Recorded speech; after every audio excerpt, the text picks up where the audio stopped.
Hello everyone, this is lecture number 5 on rule number 4. Rule number 4 order 2. जहाँ पर भी अगर मैं आपको कहूँ कि हमारे पास for example 2 4 means order 2 rule 2, ठीक है। या जैसे कि हम कहते हैं 7 11, हम 7 11 यूँ कहते हैं, इसका मतलब ऑर्डर 7 रूल 11, ठीक है। ये बात क्लियर है। तो फिर आज हम रूल 4 को डिस्कस करने से पहले हम ये बात क्लियर कर लें। कुछ स्टूडेंट्स ने मुझे मैसेज किए थे कि सर हमें इसका ऑब्जेक्ट समझ में नहीं आ रहा। हमारे पास जो ऑर्डर 2 है, ठीक है, ऑर्डर 7 हमारे पास प्लेंट के बारे में बात करता है कि हमारे पास जो भी सूट हम ड्राफ्ट करते हैं, प्लेंट जो मसूदा तैयार करता है उसके अंदर क्या क्या होना चाहिए और कैसा होना चाहिए, वो ड्राफ्टिंग कैसी होनी चाहिए, किस तरह लिखा जाए, ठीक है, वो हमारे पास ऑर्डर 7 है। तो फिर ये फ्रेम क्या है, फ्रेम में और ऑर्डर 7 में क्या डिफरेंस है। तो एक बात जहन में रख लें, वो एक सवाल होता है कि कैसा होना चाहिए और एक सवाल है कि क्या होना चाहिए। हमारे पास अगर कैसा को समझें तो ऑर्डर 7 प्लेंट वो कैसा होना चाहिए, मीन्स आपने किस तरह से बनाना है, किस तरह से उसकी हायरार्की देनी है, वो ऑर्डर 7 हो गया प्लेंट। और हमारे पास ऑर्डर 2 जो है वो क्या होना चाहिए, उसके अंदर आप क्या लिखना, मीन्स क्या लिखना आपके लिए ज़रूरी है, मीन्स जो भी चीज़ जो भी आपको परेशानी है प्लेंटिफ को, वो अपनी परेशानी सारी इसके अंदर बयान करे। ये है हमारे पास ऑर्डर 2। वैसे भी इसका ऑब्जेक्ट, तो इसका ऑब्जेक्ट में एक अथॉरिटी देता हूँ आपको। हमारे पास के इसका ऑब्जेक्ट क्या है, 2016 की एक अथॉरिटी है CLC, पेज नंबर है 937। अथॉरिटी का मतलब क्या है, ये अथॉरिटी कहती है object of order 2 is to prevent further litigation,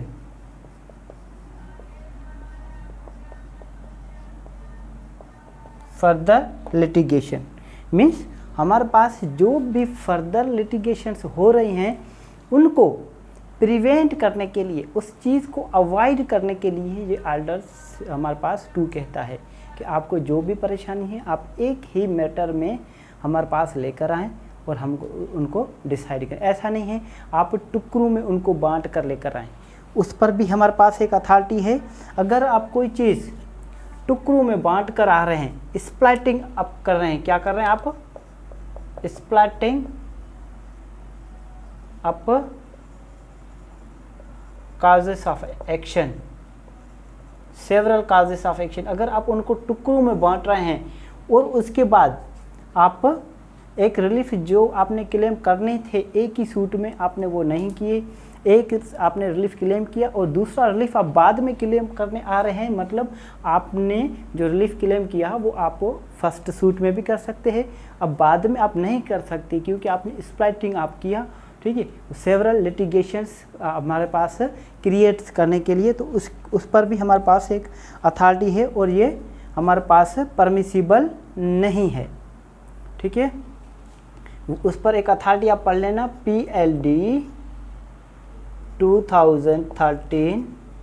PLD 2013, ये है हमारे पास Azad Jammu and Kashmir, page number जो है हमारे पास 1 है, ठीक है। ये अथॉरिटी आप थोड़ी इसको स्टडी कर लेना। एक दूसरी अथॉरिटी हमारे पास है कि ऑर्डर 2 का जो हमारे पास ऑब्जेक्ट है ये प्रिवेंट करता है किस चीज़ को, सेवरल लिटिगेशन को, या फिर आप दोबारा जो आप कोई प्लेंट लेकर आ रहे हैं उन पर, ठीक है। ये भी अथॉरिटी आप नोट करके उस पर स्टडी करना। 2013 पेज नंबर SCMR और हमारे पास पेज नंबर है 238।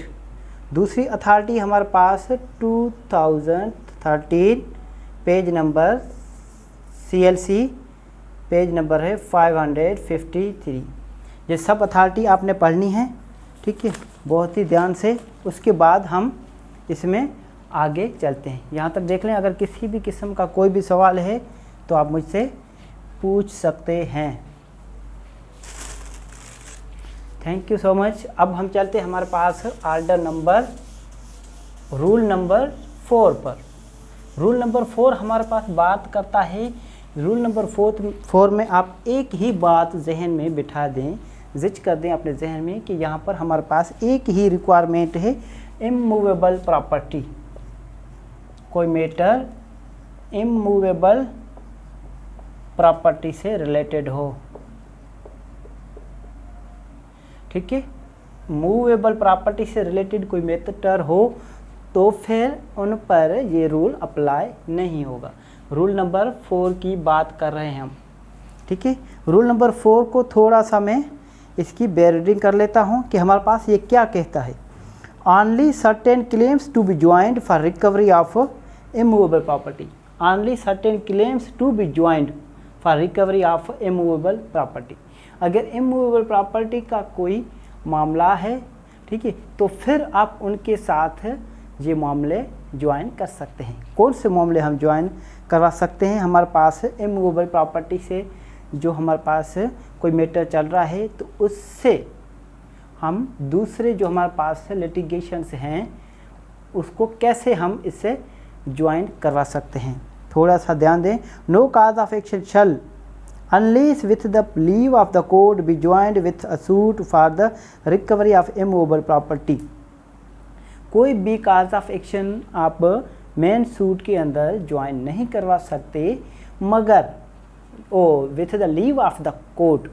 अगर कोर्ट की आपको परमिशन मिल रही है तो फिर ही आप उनको ज्वाइन करवा सकते हैं। अदरवाइज हमारे पास कुछ एक्सेप्शन दी गई है कि आप ज्वाइन करवा सकते हैं। कैसे कि फॉर एग्जांपल हमारे पास ए कहता है, पहले हम दे दें, हमारे पास कोई प्रॉपर्टी का लेन देन चल रहा है। ये फॉर एग्जांपल हमारे पास इमूवेबल प्रॉपर्टी, ये घर है हमारे पास, ठीक है। ये हमारे पास एक घर है बहुत सा प्यारा सा, यहाँ पर बिल्ली रहती है हमारी, ठीक है। और इस घर का मामला जो हमारे पास है, ए ने बी पर किसी इमूवेबल, ये घर जो है हाउस, इसकी रिकवरी का सूट फाइल किया हुआ है बी पर। आ रही है बात समझ में? और उसके बाद ये तो सूट फाइल किया कि हमारा घर रिकवर कर दिया जाए, इसकी इमूवेबल प्रॉपर्टी की पोजीशन रिकवर करवा दी जाए, मगर उसके साथ ही अगर ए कहते हैं कि अब बी ने जो हमारी पोजीशन रखा, हमारे घर की पोजीशन जो बी ने रखी, ठीक है, उस पोजीशन जब तक उन्होंने रखी उसका मीन प्रॉफिट दिया जाए, जिसका मीन प्रॉफिट हमारे पास फॉर एग्जांपल 5 ईयर्स तक रखता है बी, तो 5 ईयर्स का मीन प्रॉफिट दे दिया जाए। तो फिर ये सूट ए बी पर सूट फाइल करता है मीन प्रॉफिट का, ठीक है। अब मीन प्रॉफिट का जो ए ने सूट बी पर फाइल किया, ये इनके अंदर क्या हो सकता है? ज्वाइन हो सकता है। ये हमारे पास हो गया ए, ठीक है। ए क्लियर है। अब हम चलते हैं हमारे पास पॉइंट नंबर बी पर। पॉइंट नंबर बी कहती है claims for damages for breach of any contract under which the property और any part thereof is held.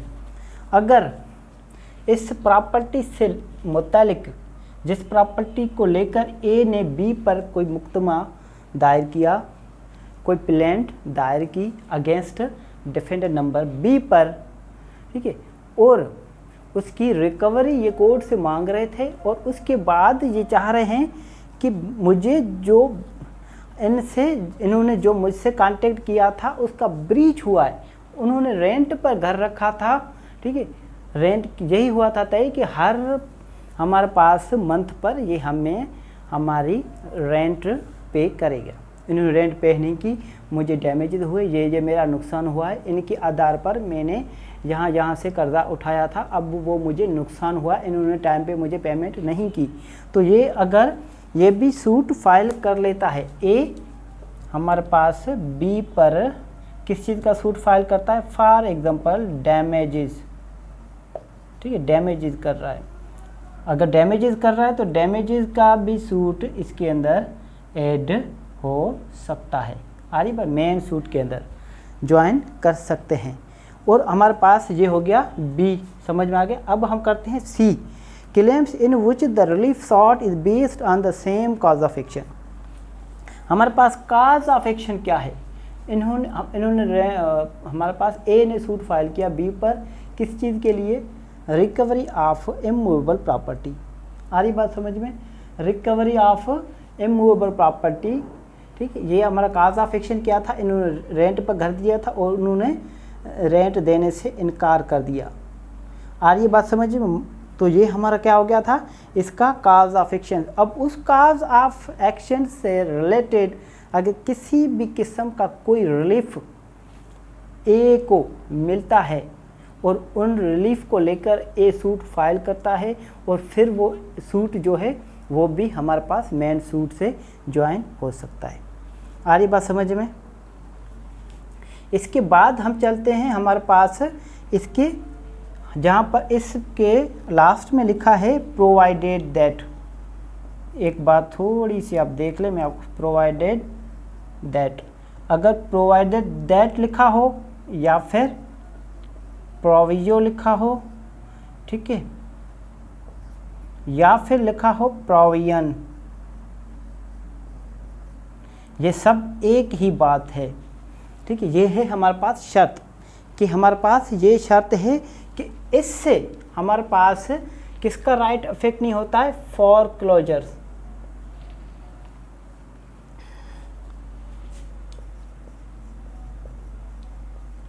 फॉरक्लोजर्स। और हमारे पास सेकंड नंबर पर रिडम्पशन।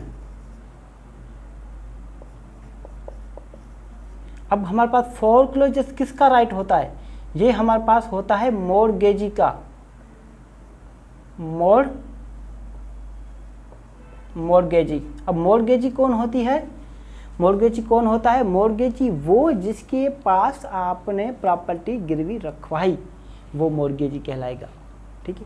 ये उसका राइट है फॉरक्लोजर। अगर जिसके पास है गिरवी, किसी चीज़ की भी गिरवी आपने रखाई, ठीक है, फिर वो कंडीशन फुलफिल नहीं हुई, तो जो गिरवीदार है, जो गिरवी अपने पास रख रहा है, उसका राइट है कि प्रॉपर्टी को फॉरक्लोजर करवाए। फॉरक्लोजर का मतलब क्या है, मतलब कि सरकारी जब्तगी, सरकार की तरफ से उसको जब्त कर लेना, किसी से कांटेक्ट करना, मॉर्गेज प्रॉपर्टी करवाना, और फिर मॉर्गेज जो प्रॉपर्टी करवाई है उसके रिलेटेड मॉर्गेजर जो है वो अपनी कंडीशन फुलफिल नहीं करता है, तो फिर जो हमारे पास मॉर्गेज करता है, अपने पास रखता है, उस जो कि हमारे पास मॉर्गेजी कहलाएगा, उसका राइट बनता है कि वो प्रॉपर्टी को रिटेन करे, अपने पास रोक ले। दूसरा हमारे पास है रिडम्पशन। रिडम्पशन में किसका राइट बनता है, रिडम्पशन में राइट बनता है हमारे पास मॉर्गेजर का।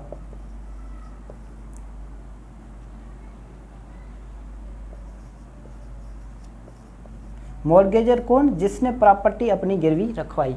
फॉर एग्जांपल मॉर्गेजर ने अपनी प्रॉपर्टी गिरवी रखाई और उसके बाद जिस कंडीशन पे रखा, इस कंडीशन को ये फुलफिल कर रहा है, ठीक है, और ये फुलफिल करके अपनी प्रॉपर्टी को रिकवरी करवाना चाहते हैं, तो फिर ये राइट इफेक्ट नहीं होंगे इस रूल के तहत। यहाँ तक क्लियर है, तो फिर इसके आगे चलते हैं, ये आप थोड़ा नोट कर लें। अब हम चलते हैं हमारे पास रूल नंबर 5 पर। रूल नंबर हमारे पास 5 क्या कहता है, रूल नंबर 5 कहता है कि claims against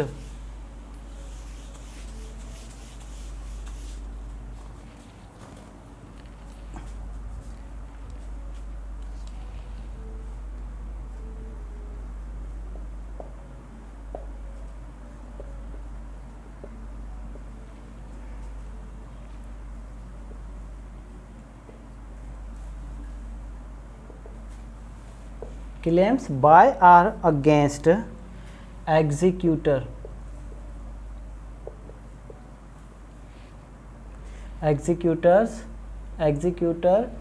or administrator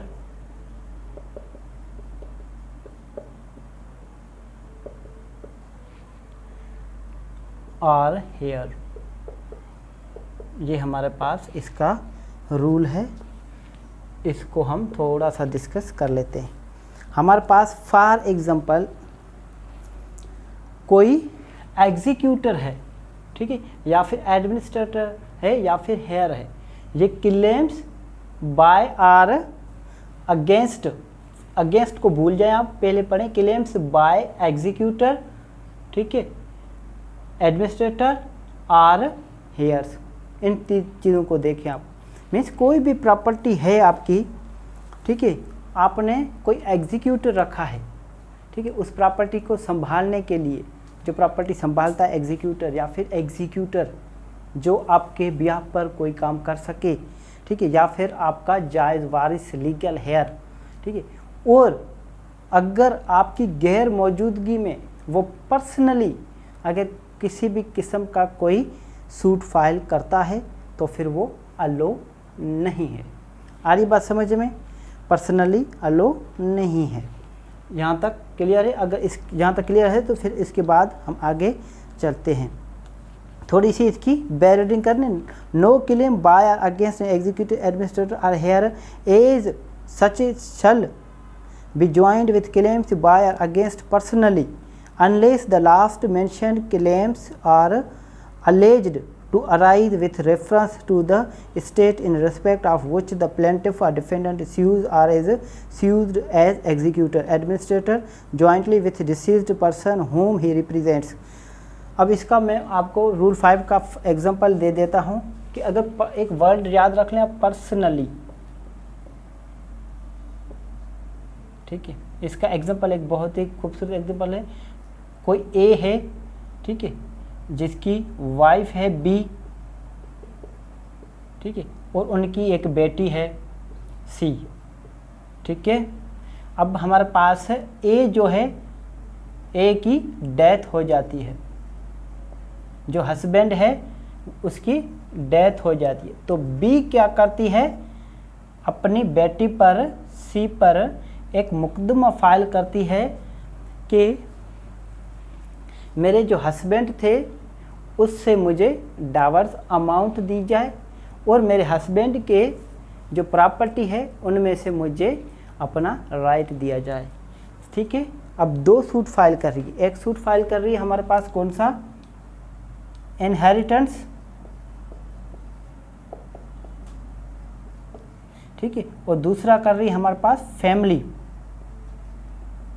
against किसके कर रही है, सी के। सी जो लीगल हेयर्स है, और ये भी हमारे पास बी क्या थी, इसकी जायज़ वारस थी, जो इसका हस्बैंड गुजर गया उसकी, ठीक है। तो फिर हमारे पास ये मैटर जो हैं ये क्या दोनों कर दिए जाएंगे, ये मैटर दोनों को ज्वाइंट कर दिए जाएंगे। यहाँ तक बात क्लियर है, ठीक है। अगर यहाँ तक बात क्लियर है तो फिर इसके बाद हम आगे चलते हैं। अब हम चलते हैं हमारे पास रूल नंबर 6 पर।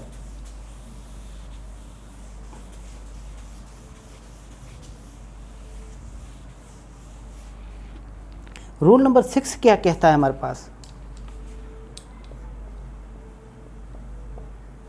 रूल नंबर 6 बात करता है power of court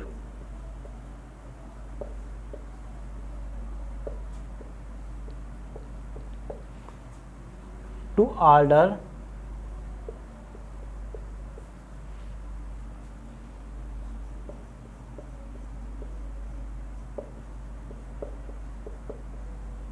to order separate trials.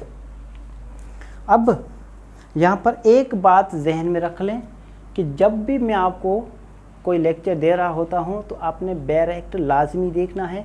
Bare act पहले रीडिंग करनी है, उसके बाद जो है लेक्चर देखना है, या फिर आपने लेक्चर देखना है उसके साथ ही अपना बेयर एक्ट अपने हाथ में रखना है, ठीक है। या तो फिर अपना मेरा लेक्चर देखने के बाद आप बेयर एक्ट की रीडिंग लाजमी करें। ऐसा नहीं है आप मुकम्मल इनको फॉलो करें, क्योंकि यहाँ पर पढ़ेंगे और अपनी आँखों से जो देखेंगे थोड़ा सा उसमें आपको क्लियर हो जाएगा, ठीक है।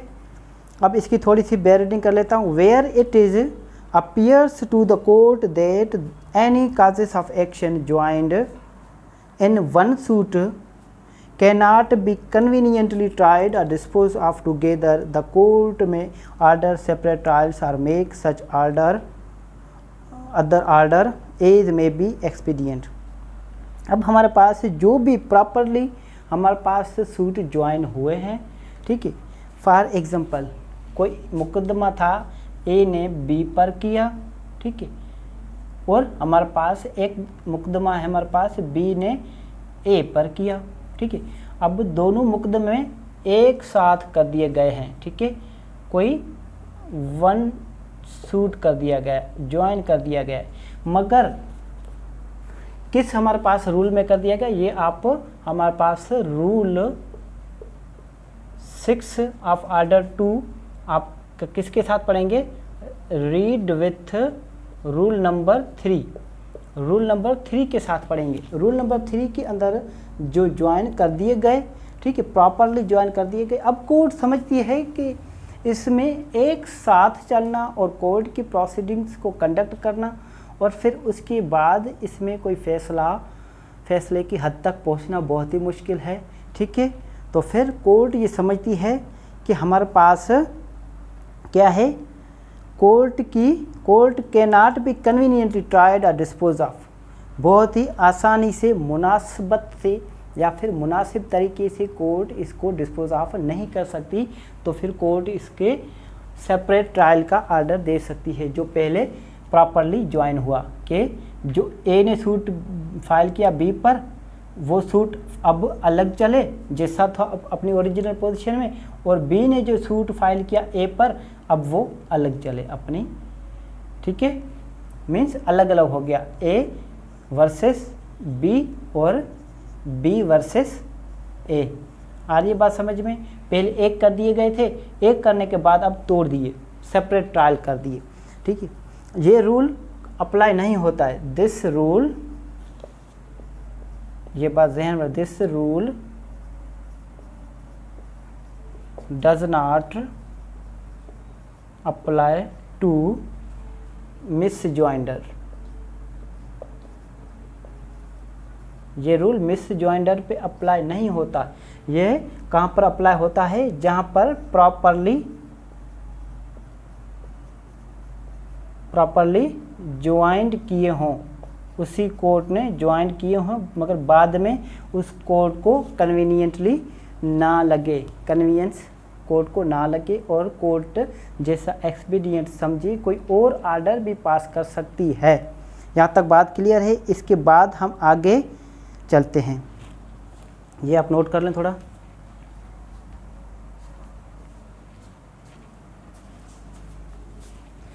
इसके बाद हम चलते हैं हमारे पास रूल नंबर 7 पर। रूल नंबर हमारे पास 7 क्या कहता है, रूल नंबर 7 हमारे पास बात करता है ऑब्जेक्शन की। एक रूल नंबर 7 है ऑब्जेक्शन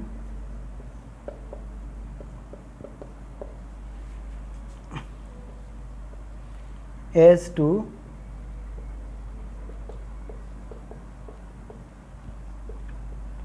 मिसजॉइंडर। अगर आप चाहते हैं और आप समझते हैं कि हमारे पास सूट के अंदर कोई मिसजॉइंडर हुआ है, जो पार्टी ऐड नहीं होनी थी वो भी गलती से ऐड हो गई है, तो आपने जहाँ भी पढ़े कोई भी स्टेज आपको चाहिए तो फिर उसके अंदर लिखा होता है या फिर उसकी एक शर्त होती है हमारे पास, एट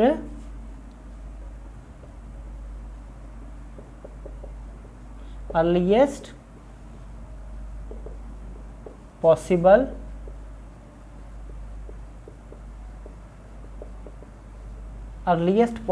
अपॉर्चुनिटी। मीन्स जब आपके पास रेमेडी अवाइल थी पॉसिबल अपॉर्चुनिटी पर, जब आपको पता था कि ये पार्टी मिसजॉइंडर है, इसको स्ट्राइक आउट करना चाहिए, ठीक है, तो आपने वो रेमेडी अवाइल करनी थी। मीन्स हमारे पास इशू सेटल होने से पहले, ठीक है, अमेंडमेंट और हमारे पास सेटलमेंट ऑफ इश्यूज से पहले आपने ये अपॉर्चुनिटी अवाइल करनी थी। अगर नहीं की तो बाद में आप ऑब्जेक्शन रेज नहीं कर सकते। अगर खुदा ना खास्ता कोई ऐसा ऑब्जेक्शन सब्सिक्वेंटली रेज होता है, कोई ऐसी नई चीज़ इंट्रोड्यूस होती है बाद में जाकर, तो फिर आप जाकर उन पर हमारे पास ऑब्जेक्शन फाइल कर सकते हैं। ऑब्जेक्शन हमारे पास रूल 7 भी हो गया। अब हमारे पास लाहौर हाई कोर्ट ने रूल 7 के साथ रूल 8 भी ऐड किया है, ठीक है। रूल 7 के साथ हाई कोर्ट लाहौर ने ऐड किया है। ये थोड़ा सा आप देख लें। हमारे पास इसका सब रूल 1 है,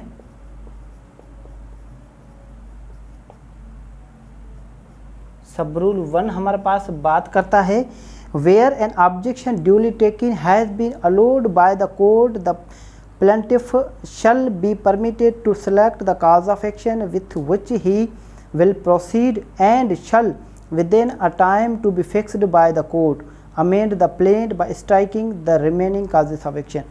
अगर ऑब्जेक्शन हमारे पास 7 के अंदर आपने ऑब्जेक्शन दिए और कोर्ट अलो कर लेती है उसकी, ठीक है, तो कोर्ट फिर उन पर एक टाइम फिक्स करेगी, किसके लिए?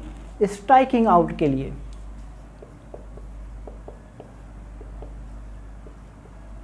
Striking out remaining causes of action, ठीक है। काज ऑफ एक्शन की भी बात हो रही है यहाँ पर।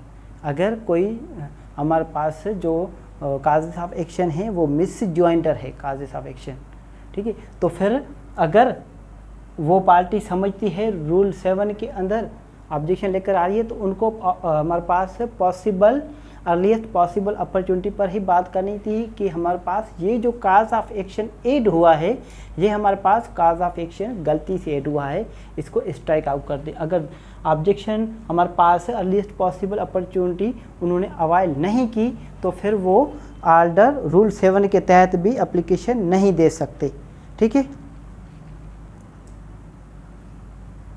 आगे बात समझें। अगर यहाँ तक बात क्लियर है, रूल सब रूल 1 भी हो गया। अब हमारे पास है सब रूल 2, रूल 8 का सब रूल 2। सब रूल 2 क्या बात करता है? जब आपको परमिशन दे दी गई, ठीक है, रूल 8(1) के तहत स्ट्राइकिंग आउट के लिए आपको टाइम ग्रांट कर दिया गया है, और अगर जो टाइम आपको ग्रांट किया है, फॉर एग्जांपल आपको टाइम ग्रांट किया है 30 डेज, या फिर हमारा 30 डेज नहीं, आप 15 डेज कर लें, या फिर आपके पास 30 डेज, मगर उनके अंदर आप प्लेंट अमेंड नहीं कर रहे, तो फिर क्या होगा? तो फिर ये कार्रवाई होगी। हमारे पास एक ऑर्डर 6